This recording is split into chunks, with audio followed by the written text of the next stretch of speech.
এই সরকার চুপচাপ বসে আছে, তাদেরকে কিছুই করতে পারছে না। Bangladesh communist party CPB Jamalpur জেলা কমিটির 10ম সম্মেলন অনুষ্ঠিত হয়েছে। জামালপুর থেকে শরীফুল ইসলামের তথ্যচিত্রে থাকছে বিস্তারিত। ভোটাধিকার ফিরিয়ে দাও, গণতন্ত্র প্রতিষ্ঠা করো, বাম গণতান্ত্রিক সরকার গড়ো, শোষণ বৈষম্য উচ্ছেদ করো। এ প্রতিপাদ্যকে সামনে রেখে সোমবার দুপুরে জামালপুর প্রেস ক্লাবে জাতীয় পতাকা ও দলীয় সঙ্গীতের মধ্য দিয়ে সম্মেলনের শুভ উদ্বোধন করা হয়। পরে জেলা কমিউনিস্ট পার্টির সভাপতি বীর মুক্তিযোদ্ধা কমরেড মোজাহারুল হকের সভাপতিত্বে আলোচনা সভা অনুষ্ঠিত হয়। এতে প্রধান অতিথি ছিলেন বাংলাদেশ কমিউনিস্ট পার্টির সাধারণ সম্পাদক অ্যাডভোকেট আনোয়ার হোসেন। এ সময় আরও বক্তব্য দেন সাংগঠনিক সম্পাদক সাদিকুর রহমান শামীম। 13 দিন পরে কবর থেকে তুলে মানুষকে পোড়ানো হয়, এই নজির পৃথিবীর কোথাও আছে কিনা আমার জানা নাই। কিন্তু এই সরকার চুপচাপ বসে আছে, তাদেরকে কিছুই করতে পারছে না। আমরা দেখতে পাচ্ছি মব সন্ত্রাস করে অনেক কিছু করা হচ্ছে। যে মুক্তিযুদ্ধের কথা বলা হয়, স্বাধীনতার কথা বলা হয়, সেখানে মব সৃষ্টি করা হয়।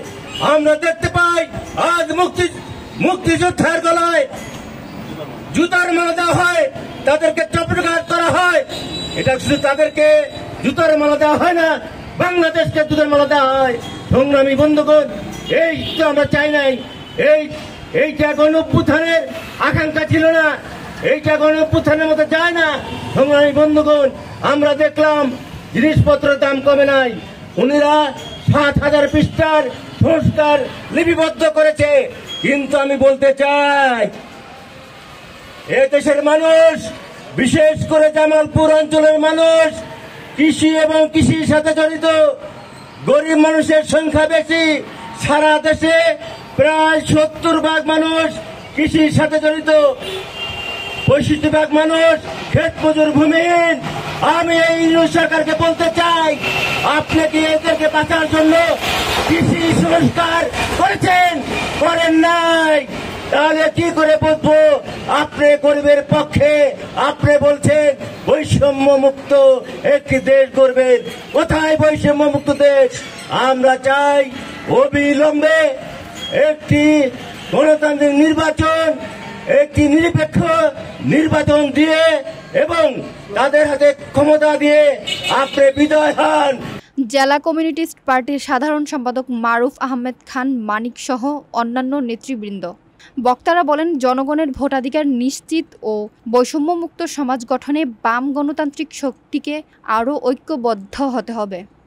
ছাত্র জনতার গণঅভ্যুত্থানের মধ্য দিয়ে এই ইন্টারিম গভর্নমেন্ট গঠিত হয়েছিল।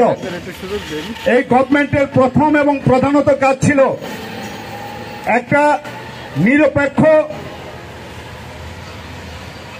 স্বচ্ছ নির্বাচন অনুষ্ঠানের কাজ করা এবং সেইটা করার জন্য যেটুক সংস্কারের প্রয়োজন সেইটুক সংস্কার করা।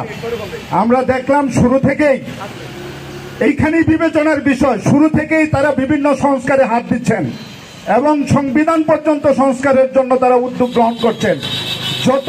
যত বেশি তারা সংবিধান নিয়ে কথা বলছেন, বাংলাদেশের এই যে আন্দোলন, এই আন্দোলন ছিল কোটা সংস্কার।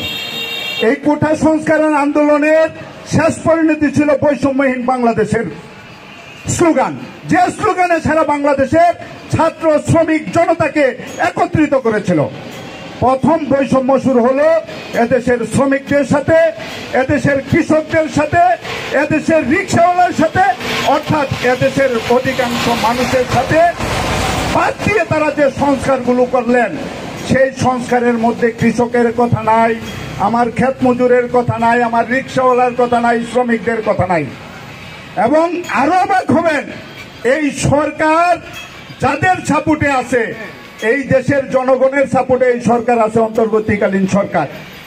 সেই সরকার প্রথম এই দেশের সিংহভাগ মানুষের প্রতিনিধিত্ব করে শ্রমিক শ্রেণী, সেই শ্রমিক শ্রেণীর উপর প্রথম গুলি চালালো।